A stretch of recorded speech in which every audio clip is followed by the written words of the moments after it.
You know, when I started this channel, I had a hard time nailing down what was doing well and what wasn't. Then Primal Season 2 came along, and it changed everything. People really seemed to enjoy these review videos, even if they were garbage. No, I'm serious, it was a steaming pile of dog shit. I never could have predicted that the next string of videos to do well was these videos, the ones for Final Space Season 3. I've been a longtime fan of this show ever since it was announced as a TBS original.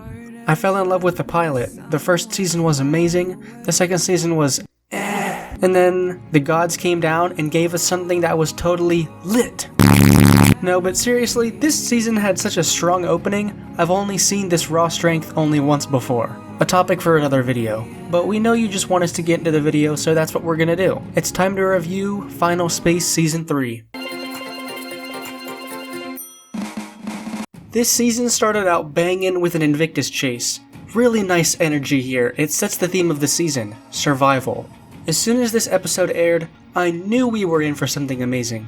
But then, actually, episode 2 was a bit of a disappointment for me. Yeah, it's a quick 180, right? A bit of the story dragged, and even the animation felt a bit choppy at times. But it's okay, because the avocado backstory of episode 3 really brought it all back with a soul-crushing revelation. Avocado isn't Little Cato's real father. Hey dad, where's mom? Episode 4 gives us a character arc for Ash. It's the start of the season's main drama. Episode numero 5 is my favorite of the season, with Quinn's poisoning reaching critical. It's All the Moments Lost. It's an amazing episode, really strong all across the board. Episode 6 is basically Surgeon Simulator. Episode 7 is basically Bye, Wasted Character. Forgiveness brings us the matchup of the century, while the rest of the season gives us the Kevin Net, the Lord Commander Titan, and Invictus breaking free with his army of Titans. It's a very quick rundown of the season, but what can I say, a lot freaking happened. One thing I loved about this season is the serialization. Every episode flowed right into the next, just like in Season 1. That's the great thing about Final Space, it's a saga. Every Saturday night had me on the edge of my chair. Its seat. You sure? Yes! Yes! Now, everyone has their own opinions about over-serialization, and some shows are definitely better without it. Case in point, Rick and Morty. But in my opinion, Final Space was always meant to be a linear story and about an intergalactic drama. These characters are just too complex not to explore them fully in this manner. So I personally think that Season 3 made the right move to go linear, way more than Season 2. They also really stepped up their game with the animation this time around. Final Space itself feels so vibrant and fleshed out. Basically everything is out to kill you. From the comet in episode 6 to the Devil's Den in episode 13, every single episode has a radically different setting. This makes every week's adventure unpredictable. One really notable bit is the Invictus chase in episode 1. Really nothing comes close in the entire series to the scale of this chase.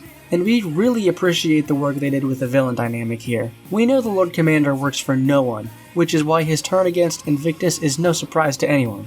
And his Titan transformation is so cool. I love his design. He looks like a twisted Muppet or something. It's amazing but really creepy at the same time. And you know what? The animation is incredible this season. From the Invictus chase to the part where the Lord Commander kills the Titan army, everything here is glistening with smooth transitions, clean vectors, and really colorful and vibrant backgrounds. I mean, look at Season 1's animation. Not bad by my standards, but it is certainly improved in the years since Season 1. Here at Rainbow Reviews, our philosophy is always story first. Everything else comes second. One thing you need to take away from any piece of media is that story always comes first. Because writing a show without a good story is like writing a book with no compelling characters. Basically, it's impossible for it to be even a little bit good.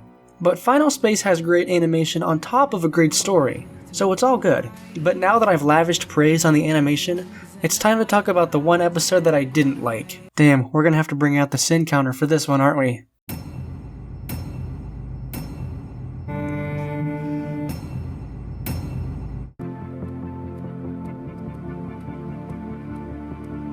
Wait, were you just watching them and waiting for them to get up?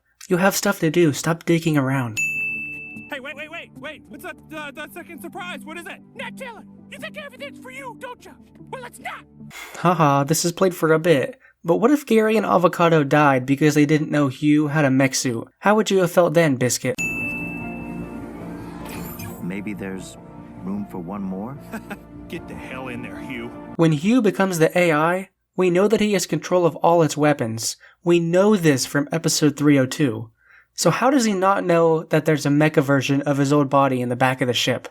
Also, this ship is so tiny. What happens if you have to take a whiz?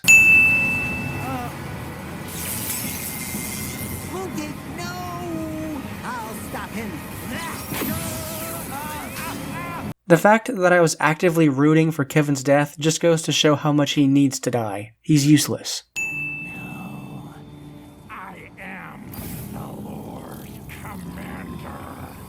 You broke my hands. It's time to return the favor. You should know by now. Salvation comes in the blink of an eye. Nightfall? How is this possible? I'm sure you're asking, how is this possible? Because I'm you, and we think of everything. If I had to guess, you need a thermogenic power core. Really? Just pulled that wild guess out of your ass, huh? You can thank the screenwriters for this triple backflip of a mindfuck.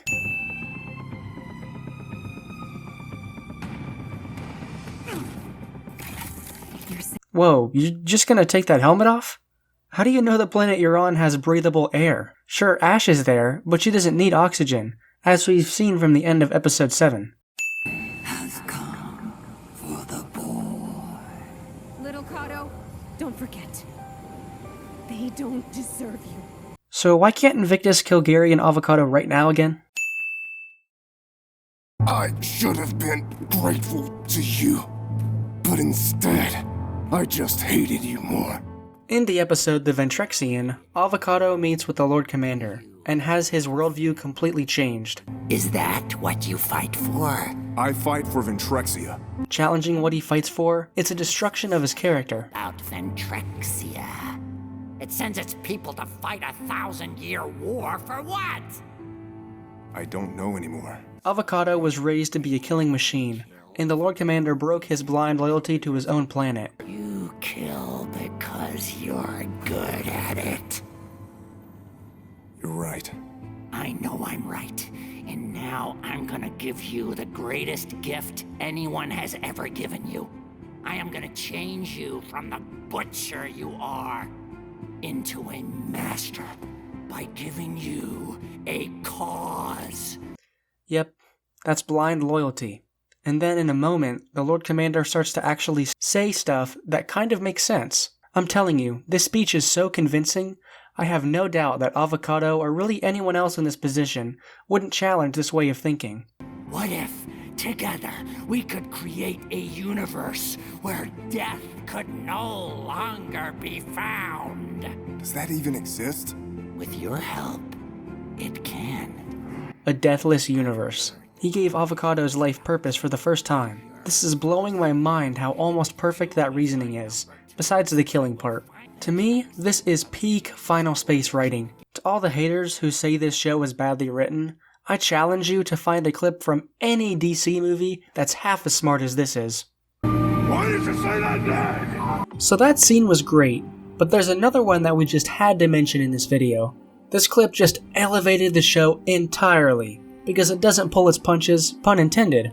Gary and Avocado was the OG duo of Final Space, and having them beat the crap out of each other is just awesome. Oh, and one more honorable mention of a great scene. The Lord Commander Titan. The raw power this scene emanates is just amazing. It's so cinematic, and really a step above what Final Space was capable of pulling off up to this point. This is something you might expect of a Final Space theatrical release, not something in the regular series. When I watched this scene for the first time, my jaw dropped to the floor. That B-word actually pulled it off, because he became a Titan. And now we're going to talk about this scene a bit more, because I actually have a theory. I debated whether or not to make this its own video, but you know what? Nah, here we go. To me, this scene is comparable to everything in The Last Jedi, because that film is about failure, both affecting the characters and longtime Star Wars fans. Wait, I actually liked The Last Jedi. It subverted my expectations. No! In The Last Jedi, Finn and Rose fail to accomplish anything. Luke dies, etc. It's a long list, but what you need to know is that by the end of the movie, nothing was really accomplished. I really felt like we took a step back in the franchise.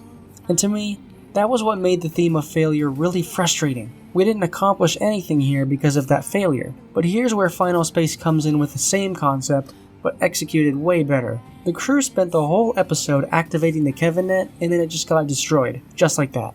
But this failure isn't disappointing for one main reason. We lost the Kevin net, but gained the awesomeness of the Lord Commander Titan. We never got to see the Kevin net activated, but having the Lord Commander become a Titan is even cooler to see. It's even better for us. I'm gonna call this sweetening the deal, because frustrating the audience can work, but it's like choosing a sit-down restaurant over a McDonald's. You have to give some more time for the cooks to make the food, but it also gives the restaurant the ability to expand and diversify the menu. You're exchanging time for better food, just like you exchange one failure for something even cooler. When the Kevin net was destroyed, it knocked the team squad down all the pegs. Personally, I think this is why the Final Space scene works, and not The Last Jedi. Let me know what you think of this theory in the comments. I think it has some weight to it. As for Season 4, well, things are not looking good. The next season is usually announced not long after the finale airs, and it's been almost a month with radio silence. Look, the show isn't perfect, no series ever is, but goddammit, this show is worth renewing. It's got a strong fan base, it's an international hit, I mean, come on. Sure, I'm sure the viewer numbers have gone down a little bit, but that's really a symptom of cable itself dying out. So here's what I'm gonna do. If we get the news that the show is cancelled, the Final Space fandom needs to mobilize. We gotta get a hashtag going or something. Like Finish Final Space or Final Space 4. We have to do something. Who knows, maybe the show will get renewed as soon as this video comes out. It happened with my Infinity Train video, it can happen again, right? In any case, I'll be right here if we decide to start something. Maybe I'll do a video about it if something happens. For now, we end the series with this poetic music as Gary, Avocado, and the rest of the crew have set Invictus free.